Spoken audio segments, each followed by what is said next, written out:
It's fun to Incredible. stay at the YMCA. Well, right. It's fun to stay Iggy, at come the... up here. No, she's licking something furiously over Is there. it her hand? I don't know what she's... It looks like she's licking the bed she's in. Sometimes she'll hyperfixate on licking her hand and then she'll get a bald spot. Would you say that she hyperlixates? Ugh, no, I wouldn't, because that's fucking nasty. Oh, yeah, neither We took would I. Iggy to the park today, me and Rachel and I, and I used to correct people. I only did it because you did. I was just having the...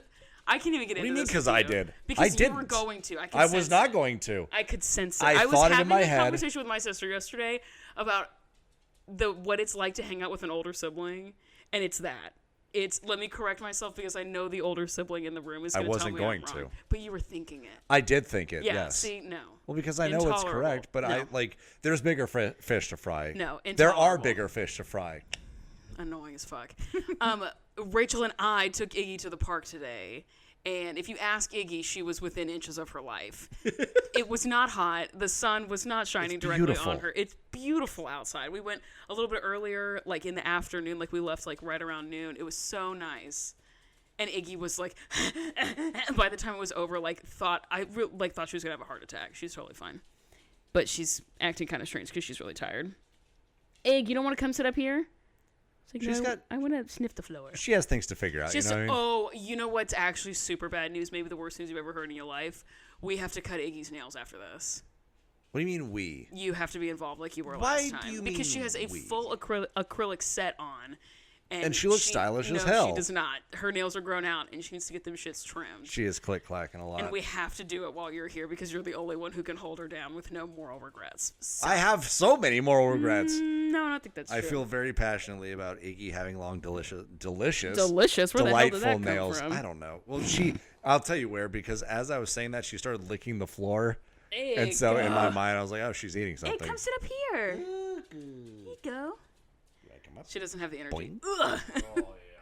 She has the energy. She shit so many times along the path, some of which were straight up. She did not have to poop. She just wanted to squat so she could stop walking. It was really bad.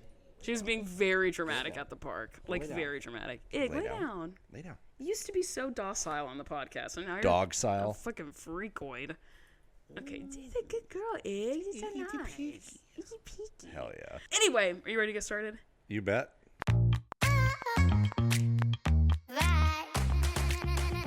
Welcome back to Freak Fucking City, bitch. Hold on. My name is Amanda. What podcast am I on? I am your host. I need an adult. Oh, wait, I didn't welcome everyone. Welcome back to Freak Fucking City, bitch. What is it? Guys, gals, and non-binary Yeah, pals. it's so weird to say something else and not, go straight into it. Let me try that again. Welcome back to the Pyramid, guys, gals, and non-binary pals. My name's Amanda, the mayor of Freak City. And I'm your host every single fucking week, except for the weeks I'm fucking not. Low-key. And I'm Eli, the dipshit participation trophy of co-hosts. And professional boy. Professional boy, Resident unfrosted boy. Pop-Tart, Eli Elizabeth Farmer, the bar mitzvah boy. What else am I? I'm a lot of things. My worst nightmare. I'm a wearer of many hats, all of them terrible. All of them fugly. Icky, come sit down. None of them a She's anxious fuck-ass because Rachel's fedora, though. upstairs. Thank fuck.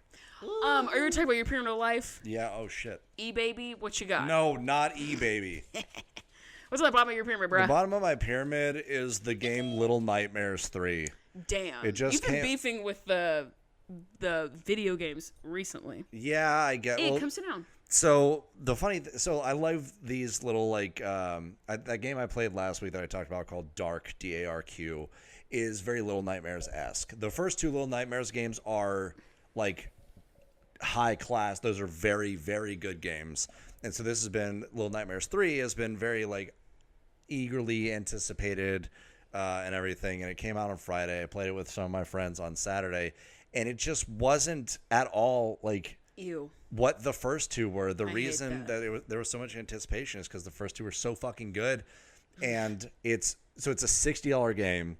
Damn. Played through the whole thing in 5 hours. Yikes. 5 or 6 hours. $60 Yeah. for 5 hours? Twice the price of the original two. That's also nuts. $60 was Hello Kitty Island Adventure, and I'm not even a quarter of the way through, and I've clocked 12 hours. Exactly. That's crazy. That's full normal game Yeah. price. So anyway, there's I'll that. look it up in The the future. visuals are great. Like, it's a good looking game. It's atmospheric. It's spooky. But so much of the time is spent just like going from place to place to place, whereas the first two had like an encounter. Like, there's a little bit of traversal, then you get to like an encounter, and there's like puzzles to Sure. solve and a Right, bad right. guy in the middle of it that you have to operate around and blah blah blah. Right. But this one is just, there's so much just like walking, and there's just not a lot going on. Damn. There weren't nearly as many jump scares. The monsters weren't nearly as creepy. The first two plot lines with like the twist that happens at the end of both of them, it makes like a lot of commentary and stuff. Very good. This one was just like, okay, what? So like, it just didn't hit the mark at like any point. Bottom of the pyramid. If you're out like $60. yeah, if you like these kinds of games, if you like the first two, you're probably not gonna like this one. It's not very good. Damn. Yeah, That's huge really brutal. disappointment. Yeah. The bottom of my pyramid is this thing I've been seeing on the internet, and like a rabbit hole that I've been down like slightly. And it's people who are having gender reveal parties for babies.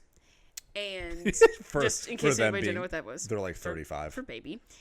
And they get ruined typically by the man's mother. If it's a heteronormative couple.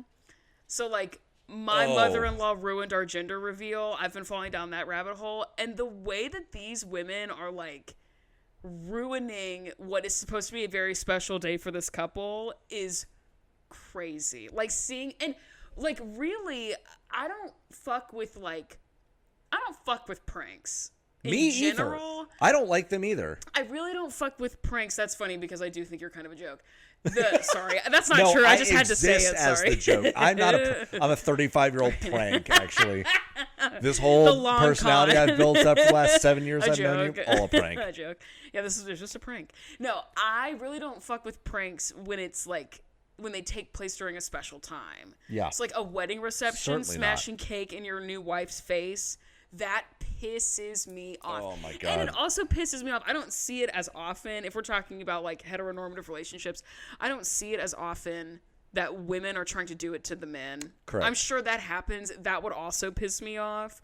But like, people, there was a guy who went viral like a couple years ago for saying like some of the most like gross sexual shit during his vows. Oh yeah. And it's like, oh, it's just a joke. But it's like, remember it's not seeing a that. joke. Like, Do you understand this isn't the time to make that joke, and though? like, you might think it's a joke, but does the other person think it's funny? Does anyone else in attendance think Right. it's funny? If that other person doesn't think it's funny, then it's not funny. Nope.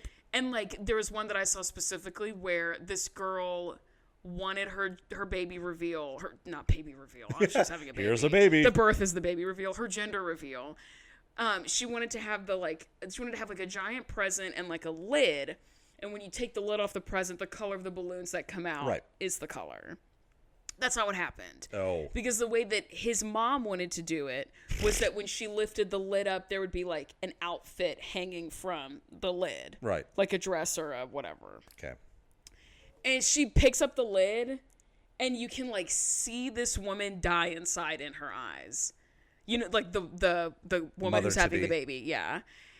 And she's like trying to be really happy because it's like she didn't, like, surprise, you're having a girl and like whatever. And her family's there, her friends are there, people are videoing, whatever. But you can see in her face, like, I told her I didn't want it to be this way, and she took that from me. And like, that is, the fact that people are still doing that is fucking crazy to me personally. Yeah, the crazy mother-in-law. I saw this. I saw a clip of a podcast on Instagram, and people like write in or whatever. And it's like, my crazy mother-in-law asked us. No. She was like, "Hey, you know that I?" It's like, "Oh, you booked your honeymoon," and the daughter-in-law to be is like, "Yeah, we booked our honeymoon for like Europe or whatever." And she's like, "Well, I can't go to Europe." She's like, "You're not the going. fuck makes you think you're going on our honeymoon, you lunatic?" And it's always the and boy she's like, moms. "Yes, it is." She's like, "Well, you can rebook it." I was thinking like Florida or something. Let's do that. Florida? Honeymoon of the worst state in the world besides Texas? No. And the only redeeming quality is Disney World. And Universal. It's the That's beaches. It. Yeah, exactly. In fact, there are a million beaches. The there. mom, Dude, the it's boy so mom, crazy. like, it's so freak nasty to me. I hate that shit. Yeah, my mom kind of wanted to be that. No. Except like the reason that Well, one of the main reasons that didn't end up being the case is because she, beat the shit out of my brothers and me our entire childhood. Right. She'd swing back and forth from that to being like, oh, my boys, and I love them, and being like very much like that kind of thing. Right. Yeah. In the same way that, like, in religious circles, there's like an attitude around like a daughter needs to like your dad needs to be the first man you love, like that's like kind of an attitude. It's gross that way too. Yeah. It's gross both ways. But like ruining someone's like gender reveals are like a controversial thing, whatever. That's not what I'm talking about. If that's a thing you want to do, whatever, but the ruining of it is crazy. Taking a special moment and ruining it is that's shit's bananas. What's the middle of your pyramid? Bananas. I will keep this as brief as I can. Okay. And I will say ahead of time, firstly... You have 8 minutes before the camera shuts off. I'll do it in just a couple. Okay, good. I will say 2 qualifiers. Firstly, right. I'm about to make some comments on the Israel situation, and that the comments that I'm about to make are not necessarily expressly condoned nor shared by Amanda nor the Pyramid Podcast. I have no idea what he's about to say. Correct. Swear to God. So if you don't want to hear any comments about Israel, you may skip ahead the next 2 minutes. Again, I will keep this brief. I'll give you a moment to do that now. Okay. So recently a quote-unquote ceasefire deal was reached, which is good. The issue that I have is that it was, I don't trust the Israel side of it. I think that a ceasefire, the reason it's in the middle is like, they had 20 remaining hostages and they're being released back to Israel. That is good. Mm-hmm. I want to expressly make clear that October 7th was a huge tragedy. Lots of people died. Lots of innocent people died. Hostages being taken. Those are all like tragic, horrible things that I would never want to have happen. The other half of this, though, is that I always raise an eyebrow whenever folks are siding with the you may not even want to use the word oppressor. I would. But whenever there's someone punching down, don't you nowhere in history has that ever been the good guy. Right.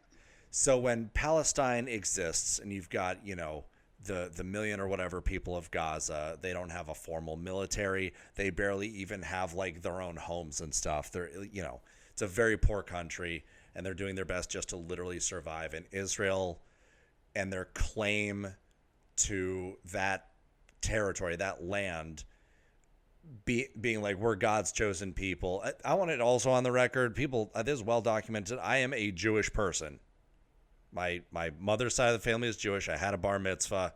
I went to a Jewish private school growing up. I feel like I can comment on this. It is embarrassing to be this like super powerful country and you're punching down at a few acres of land where people are just trying to survive. And you claim that it was promised to you by God. Hey, that doesn't work. White colonists, colonizers, forgive me, did the exact same shit in America with Manifest Destiny and used that as the justification to borderline wipe out all the Native American people that were, the Native folks that were living here.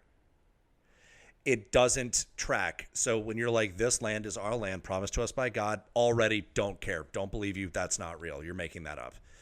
The second thing is, if you wanted peaceful coexistence, then you would have offered, then you wouldn't be bombing hospitals. You wouldn't be bombing schools. You wouldn't, and then when aid shows up to the locations that you've bombed, you wouldn't then bomb the aid workers again. This is well documented. And so basically, I'm glad that a ceasefire deal has been reached. I don't necessarily trust Israel to uphold their end of it. Right. But at least for a moment, the fighting has stopped, and any families that have been affected, I feel sad for Israeli citizens that have been negatively affected by this, especially the ones that don't want this. It is the Israeli government. It reminds me so much of the American government, how we think they're this big bad thing, but we have to fucking tell everyone else what to do and how to live and our way is the right way and blah, blah, blah. Like, I promise you, if you're on the bigger, badder side and you have the big, bad military and you're punching downwards, you're in the wrong. Yeah. That's all there is to it. You can ask me if you want to DM me and talk to me about it more, then I would be happy to do that as long as you promise to remain civil and everything. But I'm glad there's been a ceasefire deal, but holy shit, it should not have taken this long, and this conflict should literally not even be happening in the first place. Yeah, fair enough. I say conflict, I mean genocide. Sorry. Yeah. With that out of the way. Sorry, I'm starting a timer. Okay. Do you have anything else you want to say? No, we'll get back into the fun stuff. Mine's really silly. Hell yeah. Like complete tone switch. Good, we need My that. middle of the pyramid, as was proven last night and also this afternoon, going anywhere in a car with a dog. Because, like, I want the dog. I want to go to the park with the dog. I want the dog to be there. Last night, most of yesterday, I was with my family at my grandparents' house in Kentucky with our family dog, who is literally 16. Oh, man. She is old as fuck. And she hates the car. She gets very nervous. She starts to sneeze a bunch. She gets drooly. Ugh. It's not fun. But my grandpa loves that dog. And that dog can't be home for 12 hours alone. Sure. Like, she can't really see and she can't really hear. She has to go to the bathroom all the time. So we have to take the dog. And I'm glad that the dog is there. I loved going to the park with Iggy. It's like, I've never known joy the way that Iggy has known joy at the park. It's like, we went to, if you're a person who lives in Tennessee, we went to Long Hunter State Park in Tennessee. There's a half-mile loop that goes around a lake. It's very beautiful. It's all in the shade. It's like a half mile, really so nice. she was dead at the end of it. Iggy was about to have a heart attack. Yeah, it was crazy. Iggy made Rachel pick her up at one point, which is also not fair because Iggy weighs a stupid amount. And so from She's one very thick dense. baddie to another, girl, what? It's like kind of a lot. She's very dense. And so anyway, getting there with the dog from the car, always a good thing. But the idea of being in the car with a dog is like very stressful and not the vibe. I don't love being in the car with Otis, first of all, because he sheds so much. He sheds in the so back much, seat. I don't even know why you bother to vacuum ever. Right. Because it's like in 5 seconds, there's a new rug. Yes, correct. It's ridiculous. But also, it makes me drive a hell of a lot slower because, like, his legs aren't super strong, and he's not, obviously, like, he doesn't know where we're going. Right. And so, like, I have to turn and slow down so far in advance and turn very slowly. So otherwise he'll just like fall into shit. And I always feel bad. Yeah. What's the top of your pyramid, bruh? The top of my pyramid is talking about Drag Race with people who I didn't know and didn't know that I watched Drag Race.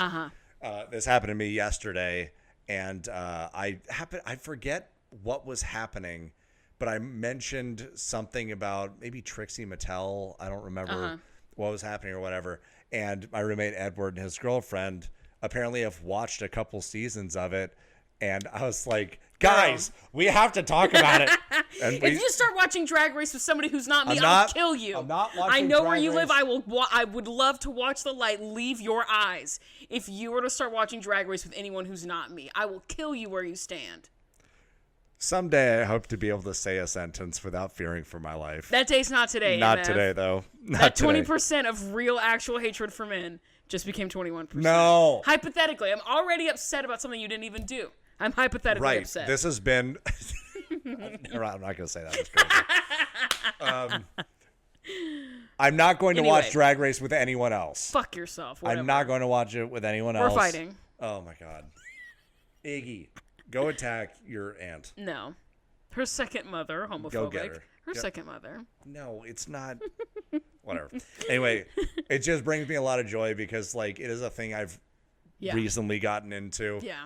And I like the unexpected, like, the surprise from other people. Like, you watch Drag Race? You know what I'm saying? I'm like, motherfucker, I love watching Drag Race. I'm locked into Drag Race. I love, like, that feeling because, I mean, fucking look at me. I'm not the target audience. You are not. Right.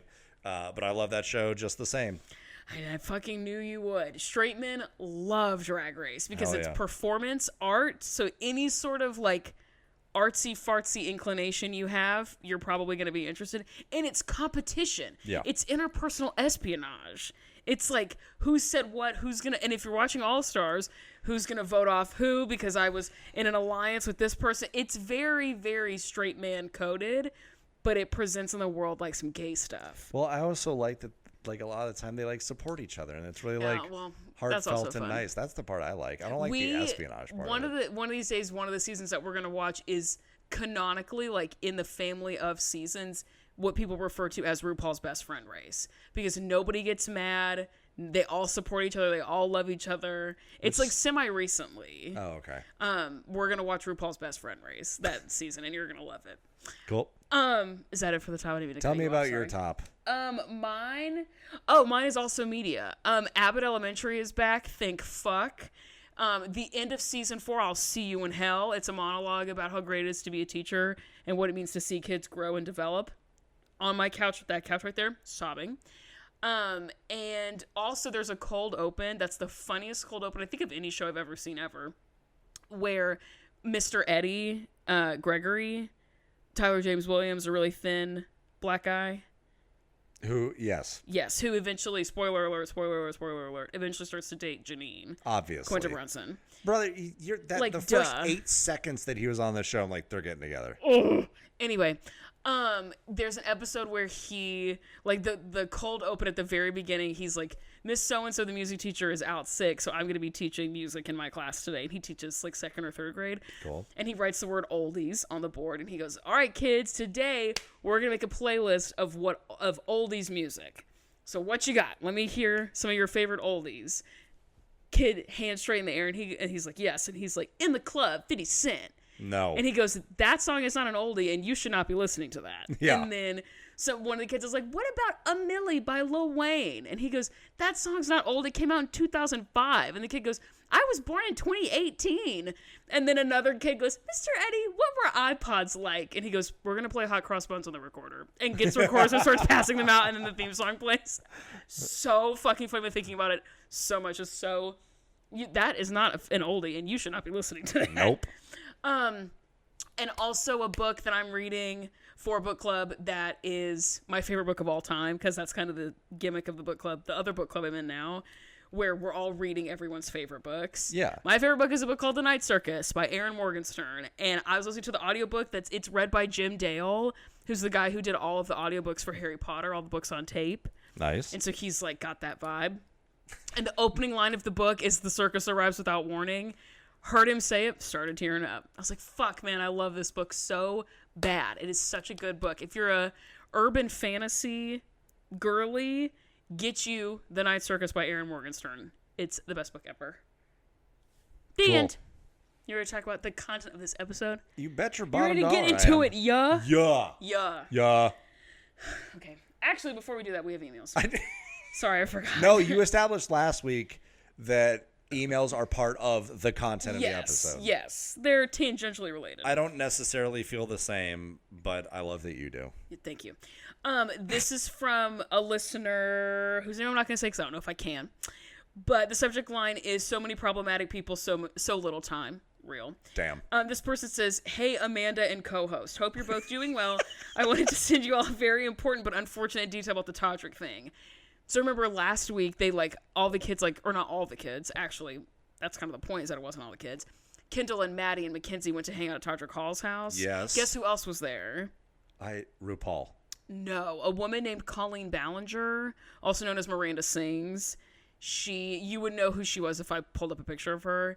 She got super mega ultra canceled a couple years ago because she's a pedophile. Oh, great. So she was also there. Holy shit. And she said, super fun group of adults that Melissa and Jill sent their kids to hang out with.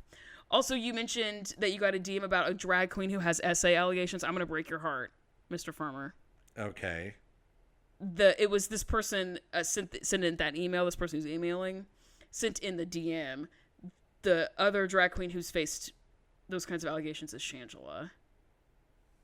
That's who we were talking about. Oh my god, you scared me. I just jumped a Shangela little bit. came up when I was talking to some people Saturday night, and they were like, "Oh yeah, Shangela has had like a lot of shit come out, like a lot about her." And I was like, "God damn, she was so good on that season of All Stars." She's good. She's a good performer, but she's a shitbag.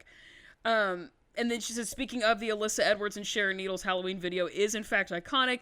Sharon Needles also has a laundry list of bad behavior. Sharon Needles is a Nazi. That's something else. That we knew. This is why we can't have nice things. Not saying you can't watch the video, just a heads up, because I know y'all try to be respectful of that kind of shit. Sure, yeah. Anyway, have a wonderful day/week. The next episode is a doozy for Dr. Holly and the icon Nia. Can't wait for your thoughts. Bitch. Non-derogatory. What? I have so many thoughts about this week's episode, as I'm sure is a surprise to literally no one. Okay, this email is from our BFF Izzy. Hell yeah. Subject line, very long subject line. Hello, Amanda, you sweet, gorgeous, perfect lady. Hi, Iggy, you perfect, sweet baby. Did I forget anyone? Oh, yeah, I'm sorry. Hi, Rachel, you beautiful lady. Anyways, please don't forget to set the timer, LOL. It's just anyway. Right. Pyramid of life. Bottom of the pyramid when a new iPhone drops, because I know there's a theory that your phone begins to mess up when a new one releases. I never believed it until now.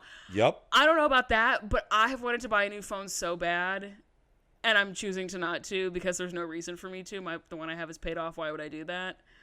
But I have an iPhone 13, and I want a new one. Anyway, middle of the pyramid is binge watching a show and waiting for season 2. If you like medical shows, please check out The Pit, which is filmed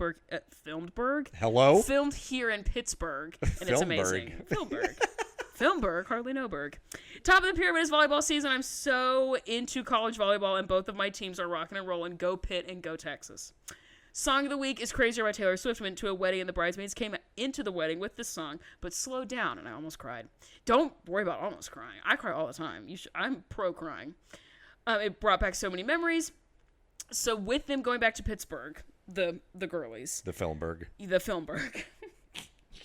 Stupid. It's literally only for a 2-part episode, just to close out the season. So this half of the season. They do that, and then there's a reunion at the end of the first part of season 5, and then they move to LA really quickly, like right after that. More info. So this is somebody else talking about Todrick Hall and Colleen Ballinger. More info with Todrick Hall and Miranda Sings, another very problematic figure. She was also there. Neither knew Nia and JoJo would be excluded, so then they went. Todrick Hall and Colleen Ballinger, 2 pedophiles, allegedly. Went to meet up with these children who got excluded after. So they, sought out these children, which is crazy.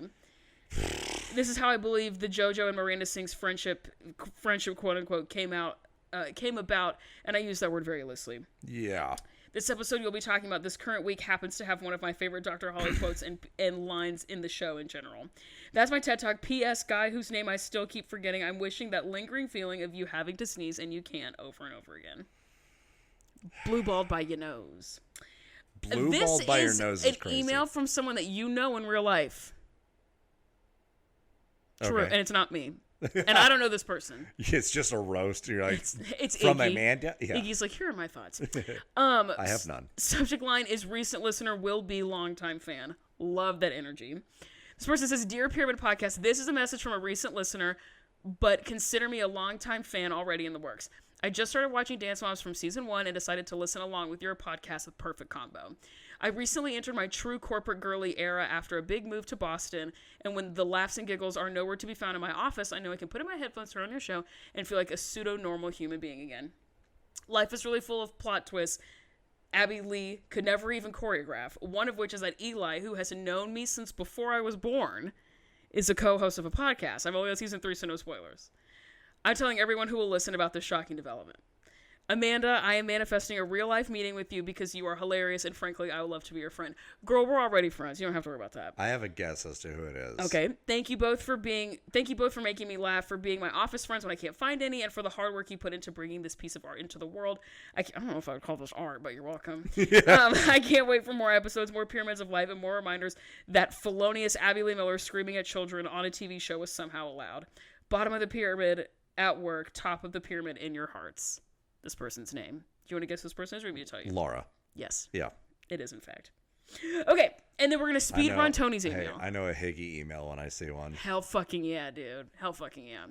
What's up, Laura? It's probably, if she's just working through, it's going to be it's going to be a calendar year before she Unless she, this. Well, to keep it $150, the show, I think our show gets significantly better once you and I hit a groove. I think so, too. So I think if she's made it to you signing on to the team full time, that's a good point. She's going to shoot through the rest of them because they're that's a good point. So much better after we like lock in. Yeah, you know what I mean? She has a lot of my life to get through from season 3 to now, but Right. the show's gonna be great. Oh yeah. Okay, this is from King Tony. Intel on the Kalani and Maddie showdown. He says, hello, Amanda, and, what's his name? Fuck. The local dancer Shira has some news and intel on the last episode. First of all, to answer Amanda's question about Tate McRae training at MDP, yes, Tate McRae did train at the Myriad Dance Project. I fucking knew it. I'm so smart. And she actually beat Maddie at the Dance Awards in 2015, like way, way, way later. Or no. 2015 was then. In the junior category, so Melissa and Abby can go suck a dick. Second of all, I don't know why Abby doesn't give a shit about the age categories of this competition, because Kalani and Maddie both won their respective age categories. Kalani being in the teen division and Maddie being in the junior division. But she doesn't care because Maddie beat Kalani for the overall high score. Yeah. But they both won their age divisions, Right. and they're both stuck to your dumbass. So, why would you give a shit? Man, that shit They pisses did what me they off. were supposed to. I don't understand. Okay. At the end, this is incredible. Oh, the song, his song of the week is "Where Have You Been" by Rihanna. That song I've also been bumping a lot because it's been the trend on the internet. That has that song in it. That song is so good. Okay, love King Tony, King of the Coke Employees, Bestie of the Pod, Dance Shiro of Line 3, Line 3's Lord and Savior, the behind-the-scenes correspondent, the main girlie of Idaho, everyone's favorite Mexican, and the leader of the Idaho chapter of the Alphabet Mafia. Period. Okay, now we're ready to talk about the content of this week's episode. Yeah, you bet your bottom dollar. Slay. The Alphabet Mafia is so good. I know, I love the Alphabet Mafia. We have a goofy as fuck title for this episode. Oh boy. It's season 5, episode 17. Oh, that is so goofy. The name Video Killed the ALDC star. No. Lame. No. Goofy. Goofy AF, some might say, and I would be part of those some. Video killed the radio star. Right. Video Killed the ALDC star is girl, it's ridiculous. Okie dokie. Okay, previously on ALDC beat the shit out of that other team, MDP. That other team. Myriad Dance Project. Abby got a new stew. Anytime LA. you say stew, I want to say Dio. Oh, you can if you want to. I'm always thinking about soup. Icky, come sit down. Do you hear her click clack the cow types moo? Yeah. It's bad. We gotta Iggy, cut them shits Do today. you want to come up? Boing. She's like, no, the energy to jump up on the couch. There are dueling music videos. Remember, we got Holly. I wish it was Holly doing a music video. Jesus Christ. Right. Nia and Kendall both doing music videos, and Jill and Holly have beef about the music videos.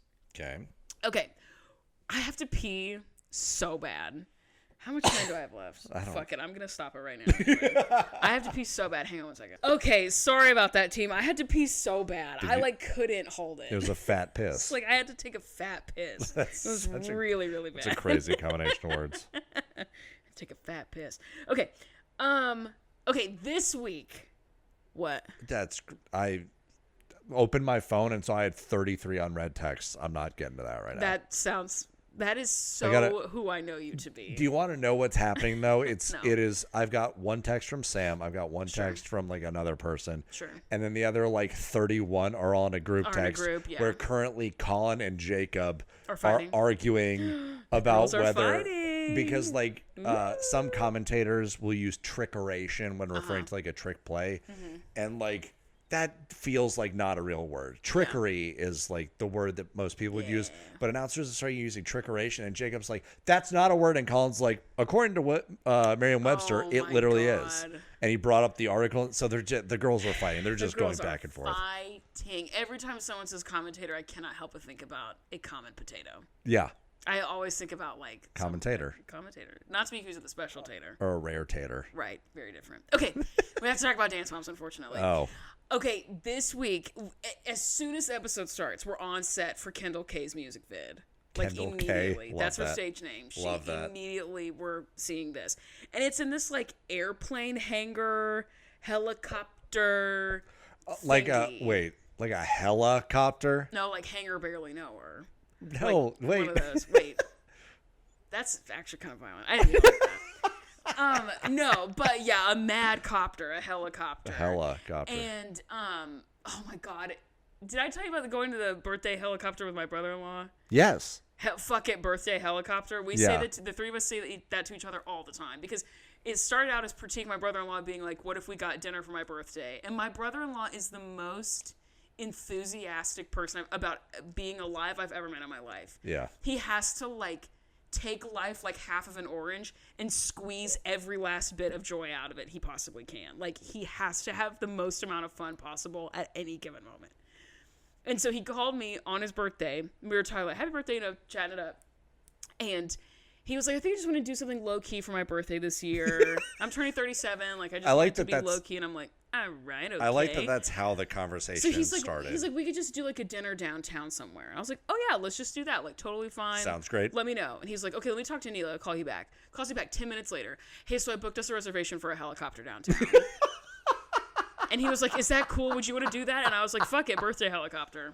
And so anytime that it's like we're making a last minute decision, the three of us, about like where we're going to go to dinner or like who's going to drive somebody to somewhere, you know, something relatively innocuous. Right. Where I was like, fuck it, birthday helicopter. Yeah, absolutely.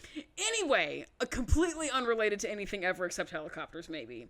We're in one of those gigantic spaces doing some fuckery, some trickery, as it were. Trickeration, perhaps. And, no, I'm kind of on Team Jacob for that. I'm not on I'm Team Team Trickery as well. Yeah. Right off the Colin, bat, if you're listening, sorry. Colin, love you, bestie. No, don't do a heart like that. In fact, on Team Trickery. We're seeing Abby and hearing Abby talk about how she says the girls are going to crawl through this line of dudes dressed up in military, like, costumes or not even, like, actual uniforms. And she says all sexy. And she gets in between these two guys and goes this. Right. And, like, grabs their abs. And they're both, like, pretty, like, uncomfortable with this happening. That's top of the ep. There's already some shenanigans happening. Cow. To an insane degree. And she's like touching back. These dancers. They're like shrinking and whatever. It's like as a chronically thirsty woman, that's crazy. You know what I mean? Like, there has to be limits to your thirst, Abby Lee Miller. You can't just be touching people unprovoked. Like, also, come on. Like, what are you doing? Was that not? Did she get their consent There's before no way. putting her hands all over them? There's no way. Because hey, they kind of go quick. like this. Like, they don't like that's happening. And I think they're dancers. But, like, so there's an extra level of, like, the power dynamic of this is my employer doing this to me. Right. Stop. Like, immediately, no. I'm gonna stop you right there. Immediately. It's a bit much. Oh, my God, I didn't start a timer. Why don't you remind me to set a timer? It's like 3 minutes. Okay. Anyway, I set a timer for 23 minutes. Okay. Abby in her talking head says that she's, like, really busy these days. She's like, we got a lot going on. We're in LA. We have 2 music videos and a competition this week. So we got a lot of shit going on. I'm a busy diva. She says, like, there's one more competition. She says, we're topping it all off with Who doesn't Kendall's, love getting topped off? No, with Kendall's music video. And then she says to Jill, like, take that, Holly. So hello? I can't, Mr. Hello? Farmer, I can't even begin to tell you how little time elapses between the play button and these comments. It's like within maybe the first 30 seconds of the episode, all this shit has happened. Coming out swinging, I guess. So it's great. And then I have in my notes, Abby's talking shit about Holly. Oh, and in all caps, Peyton is here. What? I mean, good for her. Peyton is dancing in the music video with think you mean Kendall Peyton. K. Peyton is dancing in the Kendall K music vid. Well, so I mean, that's cool. Here. We don't hear anything from Leslie, though, which is kind of annoying. Because, listen. That's bad? I don't want to hear another word from that woman. Sometimes you need a crazy bitch to level set. Sometimes, like, it takes someone popping off and saying the most insane shit ever to get everyone to, like, lock in. I hope you say that to yourself before you walk into work every morning. I do, but I'm not the crazy bitch at work. Oh. There are other people in my place of employment that are way crazier than me. Abby's like, well, it's really competitive now between... Like, and she's saying this to Jill. She's like, it's just so competitive now between Nia and Kendall. But she's saying it like she's smiling, but she's saying a sad thing. Like, I just hate that it's so competitive with, like, a shit-eating grin on her face. It's pissing me off. Oh. So it's 4 girls in the dance number who are backing up Kendall. One of them is Nia. One of them is Kalani. And the 2 other girls I don't immediately recognize. One's not Peyton, you said? Yeah, Peyton, one's Kalani. And then... two of the Like other you ones. said Nia and Kalani. Oh, I meant Peyton and Kalani. Okay. Peyton, Kalani, and then two girls I don't immediately recognize. I think one of them was on it was a part of some sort of shenanigan at some point. Ah, yes. You know what I mean? A singular shenanigan. Yeah, right, exactly. Cool. But I don't know her name off the top of my head, sorry. Cut How to dare Abby. you. She's taking a water bottle, splashing it in a grown man's face and screaming at him. I don't understand what's going on there. They play the Kendall song. It is crazy, and it sounds like shit from a butt. Do we call the water splashing pulling a Kathy? Is it Kathy? No, Kathy hit with the purse. Oh, in response to the water. Abby did the water. Oh, that's just her MO then. Yeah, just splashing water and screaming at people. Yeah. Listen, normally I'm all in favor of getting people wet, but not like that. No, you're a professional boy. Jill, her talking head says, like, I really hope this isn't that. No, she says, I wrote this down verbatim because it matters when we're talking about, again, interpersonal espionage. If we're talking about, like, pulling out receipts and going, I hate to say, going tit for tat a little bit of, like, who said what to who, your verbiage matters. Yes. You know what I mean? If we're going to be a bunch of girls who are talking shit, we need to come correct. And in this moment, Jill says that she hopes that Holly doesn't get competitive about the music videos. Not, I hope it doesn't get competitive. Not, I hope Holly doesn't feel like it needs to be competitive. I hope Holly doesn't get competitive. See, now that's Noted. the thing. Already blaming Holly. Yeah, dude. Noted. Then we jump to an exterior shot of the 3rd Street stew in LA. And there was the last week we're in LA for the time being, says Abby Lee Miller. Okay. We're doing the pyramid with the children very differently. It's 2, 2, 2. So it's 3 rows of 2. Okay. So it's not a pyramid, it's a rectangle. But it's 3 rows of 2. That's what we're doing. Okay. Bottom of the rectangle. Bottom of the rectangle, JoJo and Mackenzie. And she says, JoJo, you didn't stand out much in the group routine, which kind of thought that was the point, but whatever. Mackenzie, you haven't done much while you've been here, and you recognize that. Cool. Hello? What is that? What feedback is that? It's nothing. It's literally a Real nothing quick, burger. what? What's on the menu for dinner tonight? A nothing burger. Nothing burger. Nothing burgers for everyone. I feel like Abby brings out like the silver plate with the big lid on it, and then she's like, and you'll be having absolutely fucking nothing. I know you're not It's just her middle finger. I know you're not on the internet like this, but there is an audio on TikTok where this guy says, I hope you're hungry for nothing. And like, that's Abby. That's literally Abby. Yes. In the middle of the rectangle of children, we have Nia and Kalani. Okay. And Abby says they had great work both in the group. Or they both had great work in the group. Great. They both stood out. Your timing was good. Okay. So, like, sick, I guess. Sure. Top, Kendall. And Abby makes comments in this moment about how great she did at the music video shoot. Great. Unfair advantage immediately. Awesome. Yeah. And Maddie, because duh. And because she did have the overall high score last week. That is true. Whatever. And she's performing at the Grammys.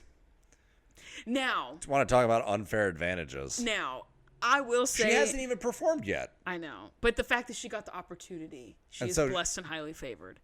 You're double counting the Grammys there, Abby. Agree. And she also won last week, so you could just be normal about her being on the top of the rectangle. Don't be a fucking freak about it. Ugh. I will say in this moment, Maddie in her talking head says that she's really lucky and she's really grateful for what she's getting to do.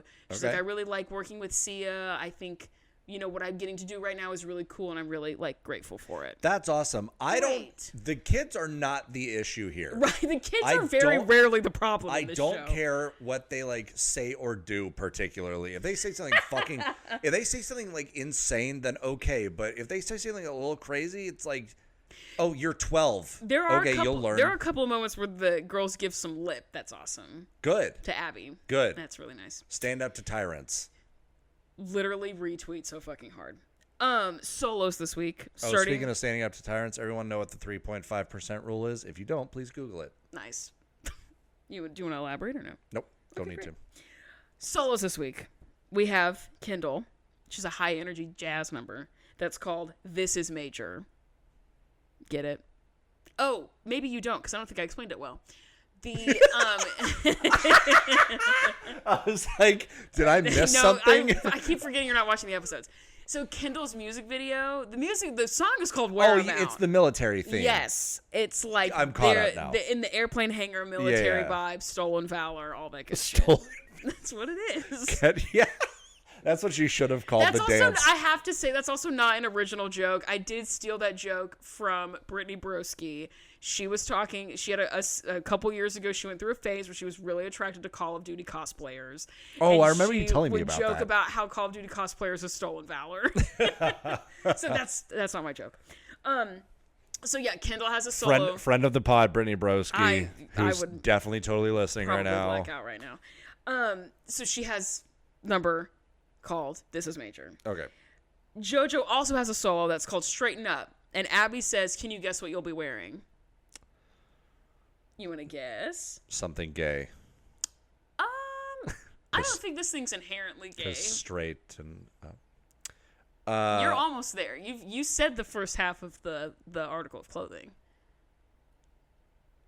What? A straight... Jacket? Yes. Brother. I Bro. don't think it's inherently gay. I mean... No, maybe. a straight jacket is not... Oh, what the hell? I don't know, maybe. No, I'm not here to tell gay people how to live. She's gonna be wearing a straight jacket. And Abby says it's what they wear when they lock you up. Hey, Abby, you would know. Throwing that out there. You would know better than JoJo. You tried to would. bite someone. Yeah, come on you're camera. So crazy. I think about that sheet cake all the time. The picture of that biting on the sheet cake. Oh my god. JoJo starts being silly and like hopping around and being like, she's like, how am I gonna dance with no arms? And so she like, puts her arms like this and she starts jumping around like her ankles are tied together, like hopping around. Abby visibly upset that a child's having fun. God forbid. Everyone else is giggling at her being silly and goofy. Abby is like, okay, enough. Listen. Like, shut up. Yeah, listen. We're a dance studio for children. We do not have We're fun not having here. fun here. Yeah. How dare you, honestly. Exactly. The group number is called Platinum. And Abby says, perhaps Kendall's song will go platinum. Do you know what it takes for a song to go platinum? Because I didn't, to be totally honest. Millions of sales, I guess. It requires a song to be... And I looked this up on the RIAA website. It has to be downloaded, streamed, or purchased 1 million times. For platinum? For platinum. For a song to go platinum, it's 1 million. And then every time that it laps 1 million, that's when you start to get multi-platinum songs. So like a million's not that many. So it's really not. 1 million so if you is like, not. if you have like your official song on YouTube or whatever, that shit will get 1 million views. It can't be. It has to be a strictly music platform. Yes, it has to be a streamed from Apple Music, Spotify, that kind of thing. YouTube Music or whatever. That's a thing. It used to be. I don't think it is anymore. I think they kind of crumbled. Or purchased. Then it's platinum, and then you get like multi-platinum. If it gets purchased and then listened, that counts towards 2? No, it only counts if it's streamed. It counts once. If it's purchased, it counts once. That's what I'm saying. Yeah. If you purchase it, that's one, and then stream it, that's another. Not that we need to get it too into the weeds here. Purchasing songs doesn't really happen in conjunction with streaming anymore because iTunes isn't a thing. So you can't really purchase Chandelier for $1.29 and download it anymore. Totally would. You can stream it from the cloud of Spotify and the cloud of Apple Music. Okay. But when they're talking about purchases, now they're talking about CDs, vinyls, that kind of stuff. Do you like CDs? CDs nuts. That's a CD over there. All those vinyls over there. Like that's a unit. It's defined by units. What do you know about being a unit? It's defined as units. So 1 million units, which counts as a purchase, a stream, a download, that kind of thing. The most platinum award-winning song. So before you get to Diamond, because Diamond is a whole other thing. You want to guess what the most platinum award-winning song ever is? Because I wouldn't have guessed this personally, but it makes total sense because the song fucking rocks. Hang on. Gangnam Style. No, but that's a good guess. No. And Diamond is 10 million. I don't know. Fucking, what was it? Was Party Rock? Anthem? No. Party in the USA? No. Which decade is this song from? It's recent. It was in the 2010s. Oh, maybe a Taylor Swift song? Nope. Bieber? Nope. Beyonce? Nope. Shit, I don't know who. What? It's Sunflower by Post Malone. Oh, that's such bullshit. I love that song. It's like RIAA record is 17 million. So it's gone diamond once and then platinum 7 times. All right. I thought that was kind of cool. That is kind of cool. Okay, anyway, unrelated. Shut up. Unrelated. So, we're just going to keep going. Holly bummed because Kendall's being lifted up a lot. Everyone's talking about Kendall's video. Everybody's talking about how great Kendall is. Don't take the bait, Holly. I know. And she holds out for a long time. She doesn't fold until way later. I would have folded right now. I would have been pissed immediately. Right. I'm already pissed. Mackenzie is not performing in the group because she's sick or something. Later on, there's a child who is doing like the wheelbarrow with her where she's walking on her arms and a kid's holding her ankles. Sure. She doesn't look sick to me, but whatever. She's not performing in the song. Actually, she does look sick. She does look sick, for real. This week, we're going to Dance Kids USA, and the judges are children. I love that. I love that too. I think that's fucking cool. That's awesome. And they're like, we're going to get to it later, but the kids are like late middle school, early high school age. Like, they're responsibility aged children. So I think that's fucking cool. That is cool, yeah. But all the moms are like, oh, no! And the kids are freaking out, whatever. And Abby says that they need to get their shit together because kids can be cruel. I would argue this show proves the opposite. Yeah. That your kids are inherently actually good. Fucking awesome, and your adults are cruel, but whatever. Yeah. If a kid ends up doing something shitty, it's because an adult around them did something shitty. Correct. The moms leave. Mackenzie's also warming up with the group, even though she's sick, allegedly. I don't know.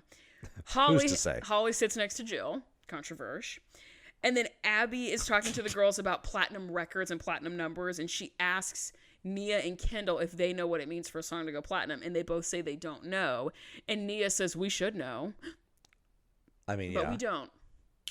True. And then they talk about what I literally just explained. Okay, mom's in the other room, right? They have the little like monitor where they can like see see their girls like doing their thing, popping their shit. Jill is so excited that she's Abby's new BFF, and she says it. She's like, ladies, I think I'm Abby's new best friend. All the moms are like, oh my god, like that's sad, you know what? And Holly goes, I was gonna say something about that. You guys look pretty buddy these days. I'm like, period, Holly. And Melissa says, oh good, now you get to squeeze her pimples. Oh. Gross. Oh, why'd you have to do that? And like, Iggy's crying. Here's my thing. And here's my thing. I feel like, again, I've said this before and I'll say it again. I get weird vibes from the dynamic between Melissa and Abby. Now, right. I am not a confirmed lesbian, right? People speculate, and that's on them. I have yet to confirm that to anyone, including myself. I've never kissed a girl. I don't know. That's pretty great. You should try it. They give gay vibes. They give, like, codependent best friend kissing a little bit on the side vibes. So Melissa more saying like this thing to Jill of, like, ugh, good, like, whatever, like, ugh. I don't know. It's just anytime Melissa talks about, well, this is how Abby feels, or, like, this is what it's like to spend time with Abby or whatever. It's just like so freaky. It's like, not that being a lesbian's a freaky thing to do, but like their vibe is just like so off. And I just hated that comment because it felt like or not me, I would never do this, but like if a girl was dating someone and then their friend started dating that same guy and those girls were still friends being like, oh, now you get to deal with him and his crazy blah, blah, blah, whatever. Sure. I didn't like that comment. It made me want to peel my skin off with a potato peeler, like in Weapons. Like I really hated that. That was crazy. I love that movie. What I liked it too. I don't see it necessarily as much. So I'm not to be I don't know the word for it, but like annoying. These are not mutually exclusive things, but it is less a gay relationship to me, like a one-on-one relationship. It is more like a dom sub thing. Ew. I mean, yeah. Where Abby is very clearly like in control and tells Melissa what to do, and Melissa is just like craving her approval. Abby is almost like disgusted with her, but keeps her around out of convenience. But not to me. It feels a little more like that. In a bad way, in like an abusive power way. Yes. Not in like a fun way. No. Yeah. This is really a bad, comment. very unhealthy. Not thing. your comment. I hated Melissa's comment. Yeah. Yeah. It's gross. Jill says, like, well, in our music video shoot, like, we had a lot of fun. And so she says to Holly, like, I can't wait for you to have that experience because it was so great for us. Time out. I thought we had all established that Abby's not going to the video shoot with Holly. I thought that was the whole beef.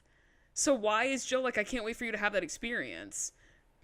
Abby's not going. I don't know. Maybe she like Abby will help provide it even if she's not there. Like, right. I don't know. And then Holly starts talking about her producer, her music video producer, the stylist, the makeup artist, the hair people, all this shit. The moms, it's giving cricket. Silence. And Jill says, oh, yeah, and her talking, and she's like, yeah, the entire music video community is coming together to make Nia's video happen, which did make me chuckle. I thought that was kind of funny. That is good. Jill in this really chopped up Edward Scissorhands audio that we don't even see her face, we just hear her say, Abby doesn't have those names, you don't have to shove it in my face. Okay, great. Great. Look at those bug bites on my arms. On my arm. Them do be bug bites. They be bugging for real. Group rehearsal time. Abby says that the girls' faces are bad. She's like, change your face. Great. And awesome. she tells Good Kalani, feedback. Yeah, well, it gets worse. She tells Kalani she has that same dumb girl face on. Awesome. Great. Jesus Christ. Whatever. Abby. And then that Abby certainly won't give her a complex later in life. Totally. About her face? Yeah, awesome. Jesus. And then Abby are talking, it says that she didn't know until recently that the contest was going to be judged by children. She's like, and then we find out that it's going to be judged by kids, and now I'm nervous. Like, she didn't know that when she signed up for it or whatever. I don't know. Oh, boy. Nia, what was the name of the competition again? Dance Kids USA. But being judged by kids is like kind of a stretch. Okay, how do you sign up for a competition and you don't know the shtick I of it? think at this point it's the networks just signing them up. I guess. And they're like, ooh, we're going to get her. We're I going to don't Joe wanna Calamezzo gotcha journalism. I don't want Get to her. give Abby the benefit of the doubt. So. I don't either. Nia goes up to Abby, like after the rehearsal's over. She walks up to Abby and she asks her, are you going to be at my music video shoot tomorrow? I want you to be there. That's when Abby pours water on her head and tells her no. No, it spits is. at her feet. It is where Abby says, well, you should have wanted me at your initial meeting and recording the song, and you didn't. Holy shit, dude. And Nia just like shrugs because she doesn't know what to say because that's an insane thing to say to a child. Yeah, wait, are you punishing her? Right. Like I thought you cared about you're just showing over and over again. It's so much more about how you feel than the kid's actual like success or their experience or whatever. It's also so, I mean, it's so weird to me for so many reasons, but like the you didn't invite me of it all is such a childish thing for anyone to say. For an adult to be like jealous of a child getting to do something without them is like so freaky. It is. Listen, I don't know what Abby went through or whatever in her childhood. It seems to me like she stopped emotionally developing when she was like 13 years old. Yeah. Which is why she so badly wants to be like friends with Maddie. It's because she still mentally is there. I'm not a therapist or a psychologist. I don't know. I mean, it would whatever. make sense because it's Allegedly. Nasty or shit. whatever. Abby tells Nia that she flushed her being her manager down the toilet. She's like, fuck you. And Nia says, well, I don't see it that way. Okay. Period. And Abby says, she's like, well, I do see it that way. And then Nia says, well, then we just have differing opinions then. Period. Actually. And I just like, I said this earlier, but I love that the girls, now that they're older, are like, biting back a little bit. Yes, for Abby. they should. Like, they should. They fucking should. This woman's insane. Like, they should be able to stand up for themselves. Correct. And Abby says that she's like, no, it's not a difference of opinion. I'm right and you're wrong. No, it's like great. What she says. And she tells Nia that she sold out. She's like, you abandoned the people who care about you. You sold out. On a network television show, this woman says you sold out. On TV. Interesting. The audacity. Right. And Nia was like, Nia says, I don't think other people see it that way. Period. And what a polite way to say, you're out of your fucking mind, you're Abby. Kind of out of your gourd. You're alone here. And Abby, who can't, like, again, when I was teaching and I had kids that would want it with me and would want to start something, I would just walk away. Oh, because they're 12 and 13. If we were going back and forth more than twice, I'd be like, I'm not doing this with you. Go sit down. Oh, yeah. I'm not entertaining beef with a child. Yeah. You know what I mean? Oh. Like, as a joke, I'll let the kid have the smoke. But if a kid legitimately who was like mouthing off to me, I see what you're saying, yeah. I'm going to shut that down. I'm see not what you're doing that. Abby can't let it go. No. She has to like She's not mature enough. Right. And she needs the approval of children. That too. Because she and her brain has to win. is a child. Exactly. Yep. And she's like, well, you might not think you sold out, but I think all of the other girls on your team think you sold out. No. Guess who's more in tune with what the other kids think? Nia. Yeah, it's And not also, you, Abby. They don't know what the fuck it means to sell out. Right. They're like children. They don't fucking know what that means. Might. Holly in the other room sees what's going down, and she's like, fuck this dude. And she kind of gets up, and she meets Nia in the hallway. So Nia leaves the rehearsal studio as Holly leaves the, like, Lido deck, basically. Right. And, I hope we don't lose Lido deck when we go to LA. Oh, it's going to piss me off if we do. They, like, meet in the hallway, and Holly is like, what the hell's going on? And Nia, like, kind of giggles, and she's like, it's nothing, Mom. Like, whatever. And Holly's like, do you want me to go in there and talk to her? And she keeps giggling, and she goes, no, it wasn't that big of a deal. Like, come on. Like, she's also probably like, whatever. Mom, you know she's out of her mind. Exactly. Nia tells Holly that she and Abby just have differing opinions. She's like, I'm not bothered. We just don't see things the same way, whatever. Right. And Holly and her talking says that she's shocked that Nia's being so chill about this. She's like, I'm pissed that she's talking to my kid that way, but she says, I'm going to take my cues from Nia and try to let it go and relax. That's great, yeah. Hey, Great, listen, love. if it's not bothering you, then all right. They're bigger fish to fry. You're about to say something horrible. Kendall Solo. Oh, boy. This is Major. She's holding a drum major mace. She's holding like like a staff with the thing on the end. So it's a drum major solo. It's bad. It's like really bad. It's like ass. It's like super ass. I don't know how actually. you make this into a dance routine. I'm confused. I was a little like trigger shy because Abby is so keen on cultural appropriation. Yes. That I was like, oh, we're headed into stealing something from HBCUs. Awesome. But then I did some side Googling and I was like, okay, it's not a specifically HBCU like thing. Like maybe let me back up a little bit. More but common Abby, nowadays, for right. sure. And it's like foundations is not there. Its foundation is in the military. Yeah.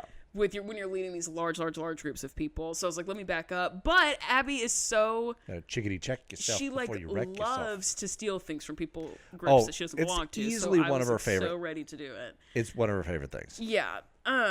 But she's doing a drum major solo. It is so bad. It's not even like... We're going to get to it later, but it's just really bad. I'm going to save all my comments for later chronologically. When we actually do the thing. Right. So we see a little bit of that. It's ass. We go to Nia's music video shoot. I teared up a little bit as this was happening in a good way. So between the two like shoots, this is the one I want to be at. First of all, it's indoors. Love. Yeah. Second of all, they have like actual people who look like they know what they're doing. What? Hair people, costume people, makeup people. It's not a bunch of moms and their kids in an airplane hangar. Right. It's an actual video shoot. It's an actual set. It looks like when they did the girl group challenge on Bianca's season of Drag Race and they were doing the salt and pepper, like the rap video thing, and Adore is like wearing the overalls and stuff. Yeah. It looks like that. But they show the end result. It looks like ill. It looks really, really cool. So, Very but cool. like with all the lights on, I was like, what the fuck are we doing? Holly's talking about Janet Jackson's makeup person and Katy Perry's hair person being on the shoot, and you can tell. Like, Sure. you can absolutely tell. Shout out the Kiss Boys. There's some dancers, gay. Looked them up on the Instagram. They're super gay. But they're there. That's exciting. They're backup dancers. Yeah. Actual professional backup dancers. Love. The producer man who Holly met with in secret like several weeks ago says that Holly needs to post about it and blast it on socials and blah, blah, blah, whatever. And she's like, tell the other girls they can eat their hearts out, whatever. As Nia's sitting in the makeup chair getting her shit done, Aubrey O'Day from Janity Kane comes in with a sculpture of roses, or a sculpture of a heart made out of roses, and gives it to Nia. Love. Adorable. So cute. Nia in her talking, it says the best part about working with Aubrey O'Day is that she never gave up on me and she believes in me, which is refreshing. And yeah, basically, fucking yikes. the best part about working with her is that she literally is everything that Abby She didn't isn't. try to waterboard somebody on set and didn't almost call me a slur. So I love working with her. Holly's kind of like spilling the tea to Aubrey. Aubrey's like, girl, what's been going on since I last saw you? And she's like, girl, this trip out to LA has been a lot better than the first one, but like Abby is still like on her shit all the time and whatever. And Aubrey's like, I can't stand that woman. Good. And Holly goes, oh, really? Because they were like BFFs. And Aubrey's like, since I've been working with Nia and I've been seeing like Abby's true colors, like I can't stand her anymore. Yes. Good. Correct. Period. Love that. She says that beating up on kids is how Abby feeds her soul. And Aubrey says she's ready to check her. Ooh. Love. So then we cut to the stew, and Melissa whips out her phone, and she's showing the moms pictures that Holly has posted of Nia. She shows them to Abby specifically. Oh, good. And Abby... Immediately she sees him and just like the good little lap dog that she is, goes running over. like, did you see this? Just seeking her approval. The other girl that you're thinking about flirting with, did you see all this shit that she posted? Right. Crazy. Yeah, it's so gross. Fuck you, and Melissa. Abby like kind of shuts down. She doesn't really have anything funny to say initially. I think because she knows Nia's video is about to eat, Yeah. so she doesn't really have anything to say. Speaking of eating, which Mexican place are we going We're to? gonna talk about that later. Okay. Abby says that she's like that Nia has changed how people perceive her. Now she's like changed up her image, which is not good. She's like, I worked 3 years to make that kid over the course of the show. I've been working to make that kid.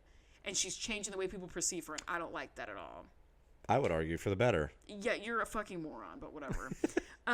She's like, there are things in this picture I didn't approve of. You've also worked really hard to keep her down as much as you possibly fucking could. And it's so crazy how she's still like shining in spite of that. So imagine how good imagine how fucking good she'd be if she had foster your her support. talent. Yeah. If she wasn't fighting you every step of the way. Abby, get fucked, dude. Ridiculous. And then Melissa looks at Abby and she goes, well, aren't you her manager? And Abby looks at her and goes, not anymore. Awesome. That was your call. The Wiggler.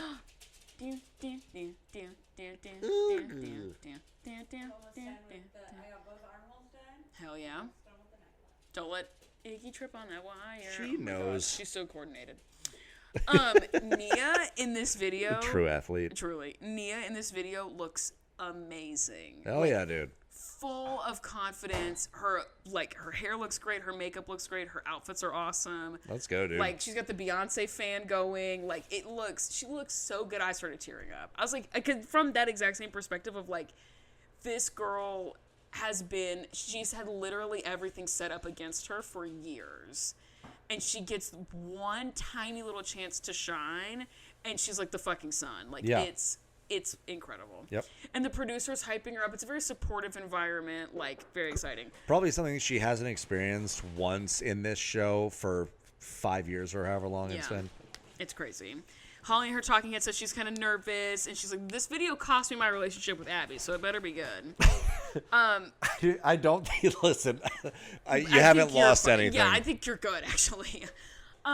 And then they're like, all right, action. And Nia starts lip syncing over like the audio of her singing that's playing. And the producer goes, he's like, oh my God, looks at Holly. And Holly's like, what's happening? Because she just like becomes a baddie. Like she Cinderella style. Switch on. Transforms into a beautiful baddie. It's fucking awesome. And this is when I'm tearing up. Holly, in her talking head, is talking about how proud she is of Nia, and she starts actually crying. Fuck yeah. And it's not canned. It's not fed to her. She's, like, legitimately getting very emotional about the growth of her child, which is very sweet. Dude. And she says, after all this kid has been put through on this team, I'm glad someone else sees what I have always seen. Crying forever. Also, some crazy shit in a good way. Hell yeah. Good crazy shit. Let's go. In Nia's song, she has the line, life is a book and you write it. Oh. Hello. Pre-order Nia Sue's book, Bottom of the Pyramid. 10 years of foreshadowing right Not there. a plug, but should be and could be. Hell fucking yeah, dude. Let's absolutely get it. Let's absolutely get it. So then, we leave this, and we see JoJo's solo. The hell was that? I think it was... This Iggy is really just gross. I think she snarfling was her... burping as she was eating. I think is what we just heard. I was going to say, is she like a cow and she's like chewing her cud? Just wolfing it down over there. I've never described the way that an animal is eaten as violent before, but it's like she's going after it, man. I know that like you deal a lot in people who experience food insecurity. Yes. Iggy has never experienced it, but she thinks she is. Yes. Yes. She thinks that she's a victim of food insecurity and eats like that, like she's never going to know where her next meal is coming from ever again. Yeah, well, she gets to noon and she's crazy. like, I might starve to death. Yeah, it's crazy. Okay, anyway, we see JoJo solo. Abby, With the Bobo. Abby's putting a straitjacket on her. Hate it. I absolutely bet she had a hate lot it. of fun with that. And Abby says what I think is I think Abby tells on herself a lot this episode. And she says something here that's very interesting, where she says JoJo is loud, she's big, like this personality, like she's big, she's blonde, blah, blah, blah, whatever. The fuck does being blonde have to do with anything? I don't know. But I was waiting for you to say something else about that, or like she was going to compare her to someone else who is like loud and blonde. She just says it in the same way that she says she has a big personality. And I think it's, again, like another moment in this episode where Abby proves to us that she is developmentally a child. Because it's like, are you jealous that she's blonde? Do you think that blondes have a certain... Right. You that they have like more dumb fun? blonde like jokes? what's happening. Like when we were growing up. She's like, still like in that. Her internalized misogyny is leaking out. And it's weirdly being channeled by an interaction with a child. That she has a great personality and is blonde. And she is like pissed about that, I guess. I don't know. Abby shoots like a stray at Kira. Great. Because JoJo is flopping. And Abby looks at Kira and says, this should be Kalani. Crazy stray to throw out in the middle of nothing. Awesome. Cool. And JoJo gets kind of miffed that Abby's giving her shit about her technique. With such a difficult number. Because she doesn't have use of her arms. She's like, I'm doing my best. I'm flopping around out here with a straitjacket on with all these fuck-ass sleeves and no arms. I'm trying to do my best, and I'm only like 9 or whatever. And Melissa, in her talking head, is like, I think what's going on with Abby is that she's just really upset because of the way that Holly was talking about her music video. I swear to God. It's literally what it's like to talk to a girl who's in, I'm sorry, a toxic, abusive relationship. Correct. Making excuses for her boyfriend. Correct. It's like, it's so annoying. Like, Melissa, get up. Stand up, diva. This is pissing me off. It's so annoying. Just fucking useless. And then the moms pull up their phones. They start creeping around on Holly and Aubrey's, like, social media stuff. And Jill is like, oh my God. It's such mean girl behavior, actually. Really, now that I'm thinking about it, it actually is pissing me off again. Yeah, and they're like, they're trying to find things to talk shit. Did you see what Holly posted? Yeah, they're trying to find things to talk shit about with, like, the woman who, I guess in this case, the girl who's just, like, doing her thing and, like, is working hard and is just, like, really proud of, like, the accomplishments of, like, herself and the people around her. And she's like, hey, had a really great time. And the fucking haters are everywhere. They're just everywhere. And guess what? The bitches are mad. This is what a group of mad bitches looks like. Jill says, did you guys see what Aubrey and Holly have been posting? And the moms are like, no, what is it, girl? And Jill says, look at this. Literally, Jill says that Aubrey, this is kind of bitchy, but whatever. Period, Aubrey, I don't care. Aubrey said, Jill says that Aubrey posted something that says that this is going to be the best video that's ever come out of the ALDC. Oh! Pointed, and also kind of accurate. I think that's interesting. And then Jill is like, in her talking, it says, how am I supposed to shield Kendall from seeing this? Take the phone away. Yeah, why does she have a phone? It's actually weirdly super easy. I'm not a parent, whatever. Take the phone away. Shut the account down. What do you mean? How am I supposed to shield my child from social media? Take her phone away. You're her parent. Parent her. The fuck? Like, parent. What? Literally be a parent. It's so weird to me. It's a parent. To me, how to be a parent. I'm so proud of you. Fuck you, Jill. Fuck yourself. Jill tells the other moms it wasn't a contest until Holly made it one. She's like, well, now it's a contest because Holly says it is. Brother. Oh, my God. Jill, shut up, girl. She so badly wants it to be a fight. She's like... And the other moms are hyping her up, too. I just know that Holly's going to make this competitive. Holly exists. Yes. She's like, fuck that woman. I knew she was going to make it competitive. It wasn't a competition until she made it one. And now it's one. Jess, like, with the moms, is like, then fight her. If she's making it a fight, make it a competition. Jess, come on, and girl. Jill is like, you know what also really kills me about Holly is that she claims that she's not competitive, but look at this. What is happening? She's not starting a contest. She's being confident and you're being threatened. Yes. It's not a competition. You feel threatened. Yep. That's not the same thing. Yep. Don't piss me off. Yep. And Jill's like, well, she has a vendetta. No, she fucking doesn't. You're projecting, actually. That's crazy talk. Yeah, you have self-confidence issues. All the girls are so excited about they go to see the new stew. It's like maybe 5 minutes. But Abby goes to, like, takes the children and they go see the new studio. We do hear that we're getting bleachers. So I'm pretty confident that we're going to have a Lido deck or something adjacent. Thank God. The moms are standing outside the new building talking shit. Holly's there. Jill is there. And they get it. This is where Holly kind of loses her shit. Again, if I were Holly, would have lost it in the first 5 seconds of the video, or of the episode, but whatever. Sure. Moms are outside talking shit. And Abby's like, or Holly says, I don't endorse anything that Aubrey does. Her posts and stuff. She's like, I didn't tell her to post that. She's a grown adult. What do you mean? Right. And she looks at Jill and she says, you don't endorse everything Abby does, right? And Jill's like, well, just no. like, yes, and I she's like, do. See, it's the same thing. And Holly's like, and this is kind of where the moms like capitalize on her. Because Holly's like, what? It's giving jealous, ladies. You guys are acting pretty jealous right now. And they're like, no, we are not. Acting like, pretty jealous. Right. We are not jealous at all. And Holly's like, well, you know what's interesting? Did anybody feel any type of way when we were talking about Kendall's video? Sure didn't. No. And she says, because I'm not bringing that to those conversations. Right. Fucking perfect. Period. Yes. Holly. Eloquent, calculated, and correct. And correct. I love Holly. I would die for that woman. I love her so much.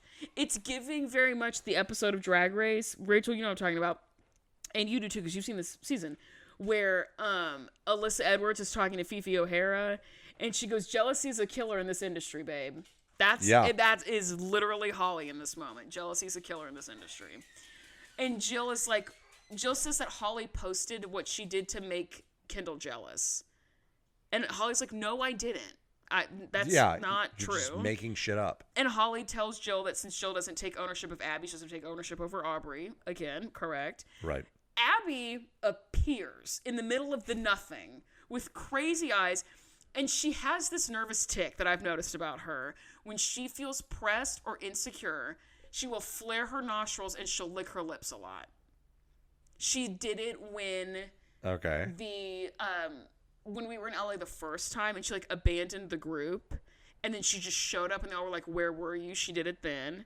She did it recently back in Pittsburgh when they were talking about Kathy. When she feels backed into a corner, she has this like she'll flare her nostrils and she'll lick her lips a lot. And she does it in this moment. I think that's really interesting. Well, it's because allegedly her nostrils are looking for more allegedly cocaine. Or children to feast. She's sniffing out the blood of children. She's like both of which honestly equally possible. She's like the witch in Hansel and Gretel. It's so bad. It's so bad. Abby says that she's like, well, honestly, if we're talking about Nia's video, I think her silver lame underwear and the way that she was dancing just kind of was a little bit too much for me. Jesus. Holly snaps. Because Holly's walking to her car. Turns around and looks at her and she goes, how is that any different than a nude leotard? And points at Melissa. Yeah. And Abby goes, oh, so you want to compare it to the chandelier video. Like she can't recall what the name of that song is because she's already forgotten it. Because she's a fucking idiot. She's on to the next thing. Yeah, she doesn't even care. And Holly yells about, she's like, there's always room for, I'm always there making room for the other moms to do their thing, have great opportunities for their kids. The one time my kid has something special, all of you are taking it away from me. Yes. And that's crazy. And in her talking head, she's very emotional again. She's not like spitting out canned lines. And she says, it's really frustrating to me that none of the people who I thought were my friends are supporting my child. And they're not doing that because they're not my friends. They're Abby's friends. Correct. They're barely even Abby's friends. They just see that Abby is the runaway freight train towards fame, they think. Ugh. And they just want to be on board. It's the same shit. I've said this before. It's the same shit with the Trump administration. Yeah, it's so They're just sad. like, we don't care about we're about doing what's right. We're just going to go with the thing that we think is going to take us to the top. Take us the furthest. We don't give a shit who that hurts or what happens. But like, that's the thing that we're going to attach ourselves to because we think we have the best chance of success. Ridiculous. Stupid. Awful. I hate it. Okay, we're at the competition now. Because don't forget we have a competition. We're back. Competition. Girl, it's tense in that green room. It is tense. They're camping. It is intense. I'm so proud of you. Shut up. Nobody knows where Abby is. Don't worry, she walks in like 5 minutes later. But they make a whole bit about like, where's Abby? Nobody knows. Or her nostrils flaring. She's probably feasting on the bones of a broken down, emotionally distraught human being, most likely a female girl. Probably. Ridiculous. Did you ever see, this is a really deep cut, you gotta rock with me. The Scorpion King 2 Rise of a Warrior, No. specifically on Blu-ray? No. There is a moment in Charlie Brown, I think it's in the Charlie Brown Christmas special, where Snoopy is looking at the newspaper, and he's sitting on top of his doghouse, and he's looking at the newspaper, and he's reading up about a competition that he's going to enter for Best Decorated Doghouse. And next to him, he's sitting on top of his doghouse. On the ground is his dog bowl, his like omnipresent dog bowl. From the bowl to the top, Snoopy is taking bones and just crunching them and eating them. That's Abby with children. And there's a great like old school sound effect that accompanies that. The pile never gets any smaller. It's like peak old school animation. It's wonderful. That's awesome. That's Abby with the bones of children. If you know what I'm talking about, An right endless pile. That is literally Abby. Okay, nobody knows where she is. She's going to show up. Don't worry. Holly gets a call from Aubrey. She takes her in the hallway.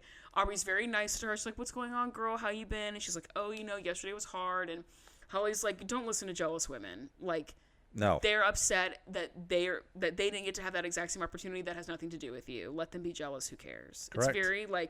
It's very good. It's very Holly having control over the situation and knowing what to do and which say. We love to see. Right. Aubrey says that those people want their daughter to win with Abby more than they want your friendship. That's real as fuck. That's what it is. That's what I'm saying. Flag. Yeah, that's what I'm saying. Holly like goes back in. The moms are like, "Who are you on the phone with?" And Holly goes, "Nothing. I just had to take a phone call." So you say your mom?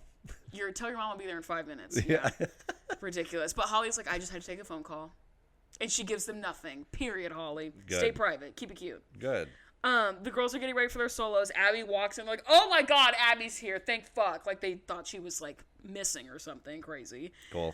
She gives like Kendall and JoJo her version of what she thinks a pep talk is, where she's like, do good or I'll kill you. Right. And then they leave, and then we have the kids again.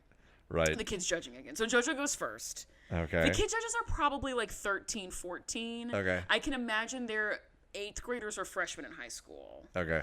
There's one girl who might have driven herself there. She might be 16. Okay. She gives out the award. She's kind of like the MC. But it's like, it's kids for real. Yeah. We get like, I hate JoJo's number. It's like, I understand that there's a level of like intrigue of like a creepy asylum, but it like, I don't live for what we're doing here, because there's, at the beginning of the song, there's no music. It's various moments of what sounds like electric shock. Ooh. And screaming. Oh God. Which what? I don't like love. That's that crazy. We're doing that. Like that feels kind of icky. It's also me. very like, I don't know. First, I don't want to say it's overdone, but it's also like come on. It's so it's stereotypical. Just, yeah, it's stereotypical and it's easy and it's dumb. It's like so stupid. Also mocking trauma that like so many countless people have a form suffered. of pseudoscience that is now illegal because it's torture. Like, right. Ugh, I don't like it. Also, JoJo like gets control of her arms in the first like 10 seconds. So I don't know why we were complaining about JoJo's technique being shit, because she gets her arms in like 5 seconds. Like, I don't know. Whatever. The number is bad. The number is so nothing. It's a lot of running, turning, posing, running, turning, posing. It's like, it is really bad. I don't know fuck about shit, infamously. But this number is nothing. This number is shit from a butt. I don't know fuck about shit. JoJo in her talking head is like screaming about how great she thinks she did, how she thinks she has what it takes to win, and it's like very sweet. It's misplaced delusional, but it's sweet. Kendall goes next. Jill in her talking head says that Kendall's been caught in the middle of what Holly and Abby want to prove to each other. No. The fuck she hasn't. Jill Vertez, look me in the eye down the barrel of this camera. Your child is caught in between what you want to prove to Abby and also non-existent beef with another mom. Do not remove yourself from this and say she's caught in between Abby and Holly. No, she's caught in between you and Holly and you and Abby. Don't remove yourself. You are very much a key player in this. You're the key player. This is not happening to you or at you. You are a participant and you are a fool. Shut up. I hate Jill. She kills me. In this moment, she does. Whatever about other things, but like, god damn it, she pissed me off this episode. She's so fucking annoying. It's very annoying. Kendall in her talking head says that Abby is turning the music videos into a competition. It's a canned line, whatever. I hate Kendall's number. It's so fucking bad. She runs off stage, and you find out why it's so bad. A, it's bad, but B, she forgot some of it. Oh. So she was just like fucking around on stage for a little bit, which is why it's Jesus. shit from a butt. And she starts crying, and Maddie's there. Maddie's like, "What the hell happened?" And she's like, "I forgot something." She starts crying. And it's like very. That'd be awesome if Maddie had literally said, "Oh, she walks off stage and Maddie just And I was goes, like, "Did you know you what the hell forgot just some of that?" happened? Yeah. What the fuck are you doing? What the hell's your problem? What the hell's going on? The hell's I talking about? The hell is I talking about? The moms are in the hallway, and Kendall goes up and like to her mom. She's not crying at this point. She just walks up to Jill, and Jill goes, "What's wrong?" And she goes, "Nothing. It's fine." And she goes, "What's wrong?" And she pushes her enough, and then she starts crying. And she turns away from the camera, which is also sad that the child knows that when she starts crying to turn away from a camera. Right. That's really upsetting. Turns away, and Abby goes, "Oh no, don't start crying. I don't want to see that." Here we fucking go, Abby. And Jill is like holding her, and she goes, "She's not crying. Everything's fine." Oh it's my a lot God. Of, like taking a feeling and just like Stamping it down. hydraulic pressing it into the ground. Like, Good Lord. It's so upsetting. Good Kendall starts Lord. crying, and she just walks away. She goes, "I'm leaving," and then walks. Oh, God. Awful. The group is getting ready. I'm so tired. How? This is like I'm exhausted the episode right is now. continuing as crazy. The group does their thing. They go. They have these goofy little headpieces. What the fuck that was are made even of the group broken routine CDs. again? It's about going platinum. Oh, that's But the right. costumes are fugly. The number doesn't make any sense. Whatever. Okay. Abby says, "What do these kid judges even know about platinum records? Bitch, what do you know about a platinum Literally, record? yeah. Probably nothing. Dummy."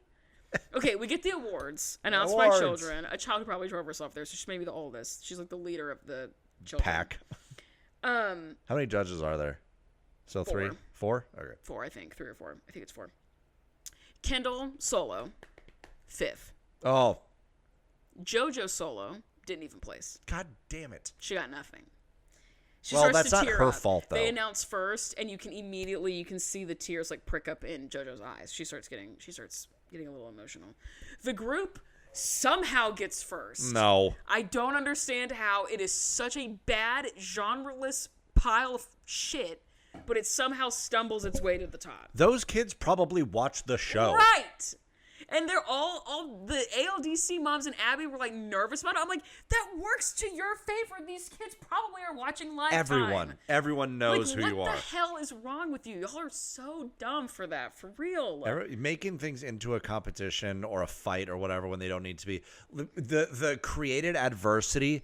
There are few things on this world that make me your shit, more Mr. Farmer. upset than creating adversity. Yes. Just like you guys have every bit of privilege that you could possibly fucking have. Just upper middle class. Like half of y'all are homeschooled and your lives are danced. Mainly You're white. on TV and you're now worried that like, oh no, what if we're so famous they don't like us? Your What if DJ they're Khaled's so suffering famous? from success. Oh my God, shut the fuck up. Shut It's not the kids, fuck it's the up. moms. Right, exactly. So the moms and the girls are in the hallway The hallway after the competition. awards. Oh. And JoJo's crying because she says, "I let Abby down. I let Gia down, and Abby's going to be mad at me." And all the moms look at her and go, "No, she won't." Yes, she will. Are you fucking kidding me? Y'all are doing this child you're doing her a disservice by doing several things. Yep. You are bold-faced, out loud, live and living color lying to this child instead of emotionally preparing her for a documented emotionally volatile teacher. I will You should be like fortifying that child the way that Holly does by saying, and Christy, rest in peace, and Christy by saying, whatever she says to you, it doesn't matter. I'm proud of you. You did your best. Blah, blah, blah. Don't lie to your children. Don't fucking lie and say Abby's not going to be mad. She is going to be mad. Boost her up as much as possible so that the hits don't take as many kill points away. Like, they pissing me off this episode. It's like, that's why Nia is so well adjusted. Is Yeah. because Holly consistently like builds her up and she's like confident and smart and everything. And so when Abby starts getting crazy or whatever, It doesn't Nia's matter. just like, no, She's we're I good. don't give a shit. Yeah, we're good. Because she knows her value is not Rooted coming in from the approval of Abby. Exactly. She's like, Abby's goofy as hell. I talk shit about it with my mom all the time in the car and my hot exactly. dad Evan. And we all just giggle and kiki about how fucking stupid my teacher is. And that's it. Hell yeah. Ridiculous. So in the green room, they're waiting on Abby to come in. The green room is the orchestra room, by the way. Love that. There's this. I need you to interpret this sign that's on a cabinet, a percussion cabinet, because I don't totally understand what it means. Patrick, write in. The sign on the door says, "Do not use any of the mallets on the instruments. Use spares and put them back where they belong." What does that mean, Mr. Farmer? I'm guessing they have show mallets and practice mallets. Sure. And the But show why is it mallet on the cabinet, do you think? Why is what? Well, that sign was on it. Because that's where they keep the spare mallets. So, like, if you want to... Oh, don't use the mallets that are, like, in the bags on the instruments. Yeah, it's like, don't use that. So if you're going to practice, especially, like, practicing on the floor or something, like, with, like, yarn mallets or, like, brass mallets or whatever. Yeah. Use the shitty ones we have over here in the cabinet. Do not touch the ones on the actual I was thinking instruments. that the sign was, like, don't use them on the instruments. No. And I was like, well, you want them to tap it with their knuckle? What do you mean? How are they supposed to practice? But the ones that are like in the little belt bags that are on the it could mean or whatever. Use practice mallets or don't use anything in here on the actual instruments. These are for other things or whatever. It's just like don't cross-contaminate.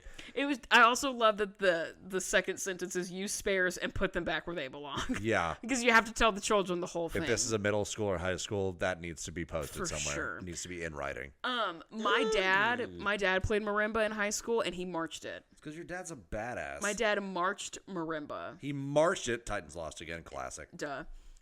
What is it? Another Sunday in Tennessee means another Sunday in Nissan Stadium means another Sunday hot and depressed. To be fair, it was in Vegas. Go Titans, I guess. The Vegas Raiders are a terrible team, and the Titans just got doubled up by them. I'm not gonna lie, we ass. Yeah, we ass right now. We ass. Yeah. I love Cam Ward. Yeah. Shout out my boy. Skinny penis. Jalen Hurts for looking like that. Damn, I love watching his press conference stuff. He's so fine. And he knows what he's talking about. He also got his ass handed to him by the Giants the other night. Maybe that's why I saw a bunch of footage of him at the gym. I don't listen to that shit because obviously I have my headphones on.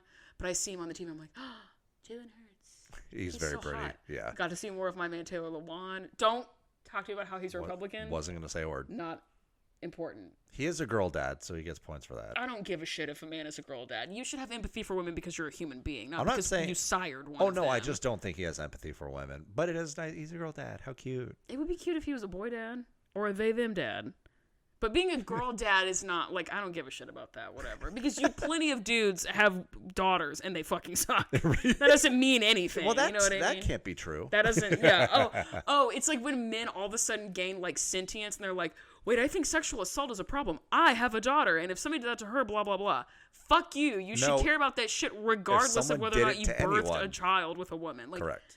Y'all are corny as fuck. Okay, anyway. The hell was I talking about? Abby's talking to the girls. It's a bunch of bullshit, obviously. Abby says that she thinks that JoJo did better than what she was scored. She's like, I think you did great. So she doesn't, like, absolutely lose her shit on the child, which is great. Abby tells Kendall that she needs to school her emotions. She's like, stop crying so much. Yeah. And she says, you're too much of an open book. Whoa. No. It gets worse. She says, you're a lot like me. No. What? What is happening? It is literally child predator behavior. What is the manipulation? You are isolating that child.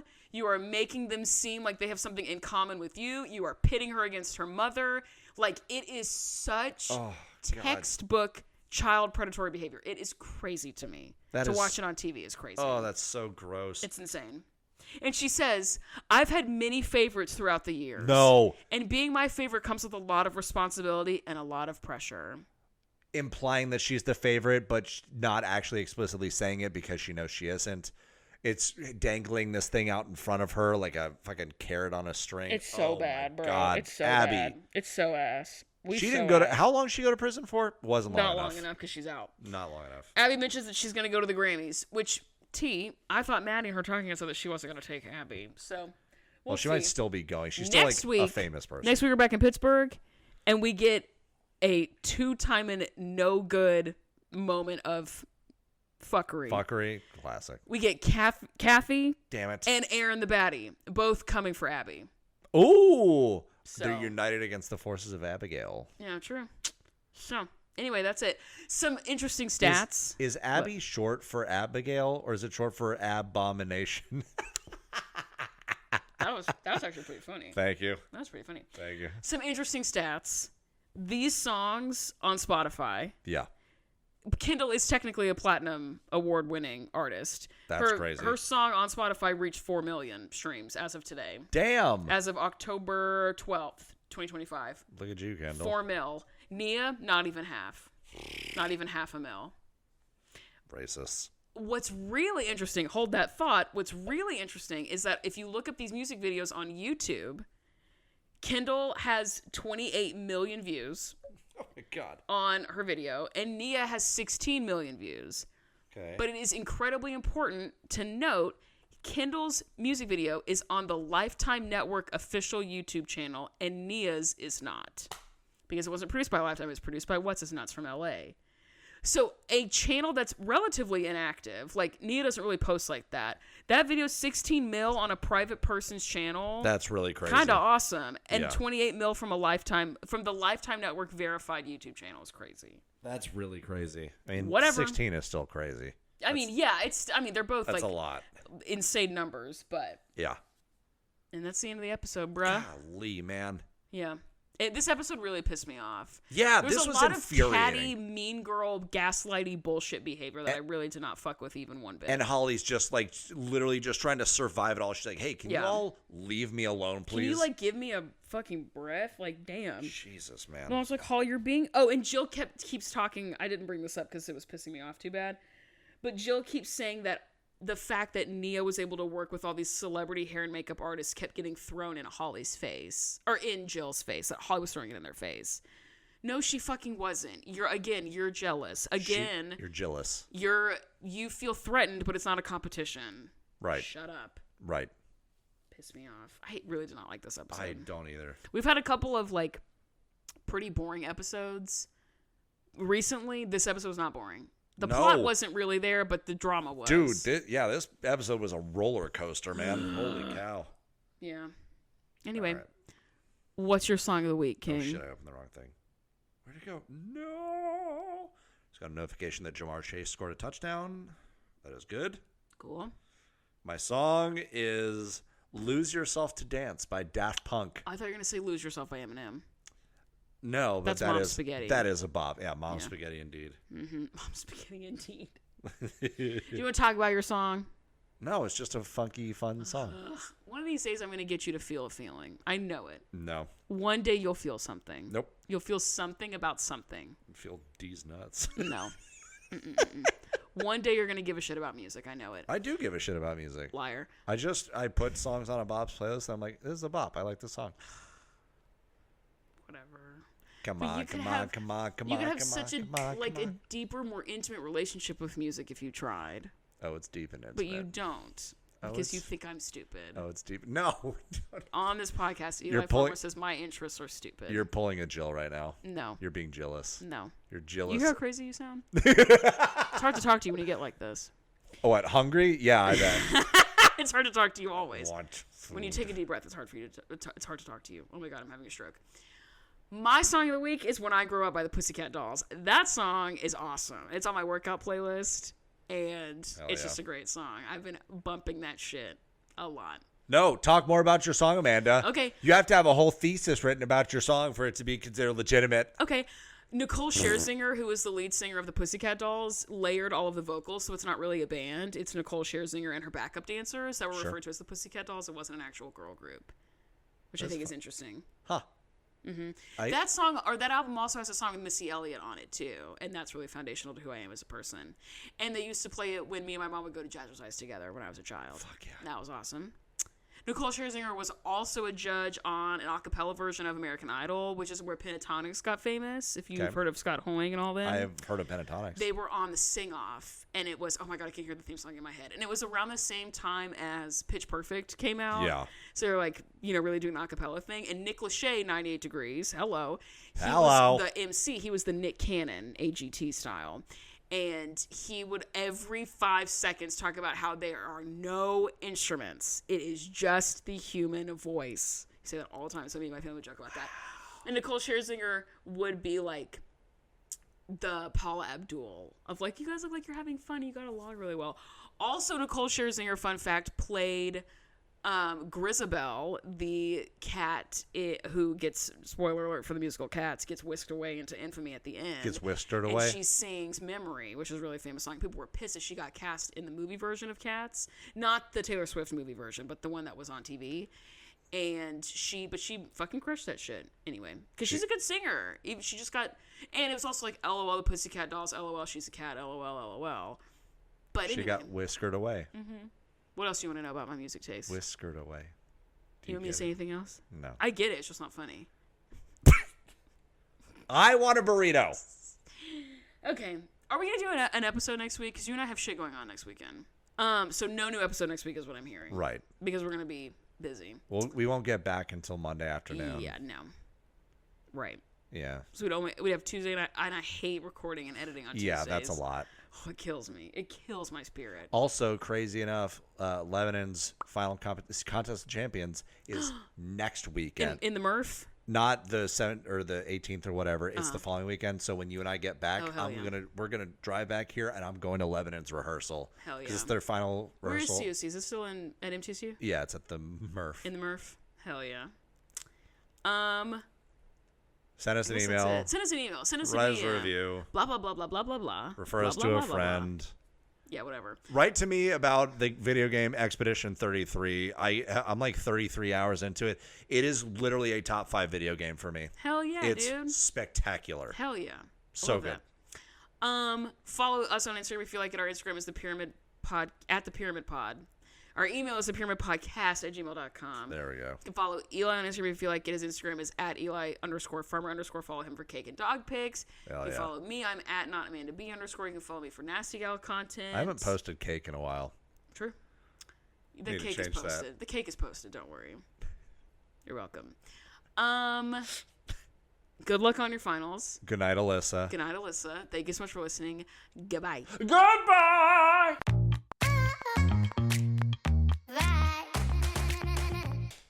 The Stink Master and the Mayor of Fart City are Batman. It's the vigilante superhero. And the mayor is like, all right, Yeah. you'll get away with it Stink just this Master and time. the Mayor of Fart City. Yeah. Our pets.